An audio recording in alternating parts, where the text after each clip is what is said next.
അപ്പോഴുണ്ടല്ലോ ഇന്നെൻ്റെ കയ്യിലിരിക്കുന്ന എന്നാന്ന് നിങ്ങൾക്ക് മനസ്സിലായോ? കരിക്കാണ് കേട്ടോ.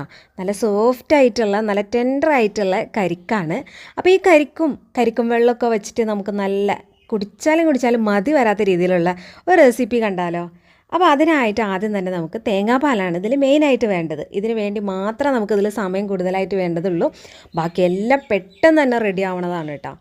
അപ്പോൾ ദേ ഞാനിവിടെ ഒരു തേങ്ങ ഫുള്ള് എടുത്തിട്ടുണ്ട്. ചെറിയ തേങ്ങയാണ്, അതുകൊണ്ടാണ് ഒരെണ്ണം ഫുള്ളായിട്ട് എടുത്തേക്കണം. അപ്പോൾ ഒരു മുറി ഞാൻ ചിരകി എടുത്തിട്ടുണ്ട്. ഒരു മുറി നമ്മുടെ ചിരട്ടയിൽ നിന്ന് പോകുന്ന കാരണം ഞാൻ പീസാക്കി ഇട്ട് കൊടുത്തു എന്നുള്ളൂ കേട്ടോ. ഇനി നമ്മൾ എടുത്തു വെച്ചിട്ടുള്ള കരിക്കും വെള്ളം ഒഴിച്ച് കൊടുത്തിട്ടാണ് നമ്മൾ തേങ്ങാപ്പാൽ തയ്യാറാക്കുന്നത് കേട്ടോ. അപ്പം ഞാൻ ഒരു ഗ്ലാസ് ആദ്യം ഒഴിച്ച് കൊടുക്കുന്നുണ്ട്. പിന്നെ അടുത്തത് 2 പ്രാവശ്യം, പിന്നെ 3 പ്രാവശ്യം, അങ്ങനെ 3 പ്രാവശ്യമായിട്ടാണ് ഞാൻ തേങ്ങാപ്പാൽ എടുക്കുന്നത്. ഇതിൽ ഞാൻ വെള്ളം ഉപയോഗിക്കുന്നില്ല. കരിക്കും വെള്ളം അത്യാവശ്യം നല്ലോണം ഉണ്ടായിരുന്നു.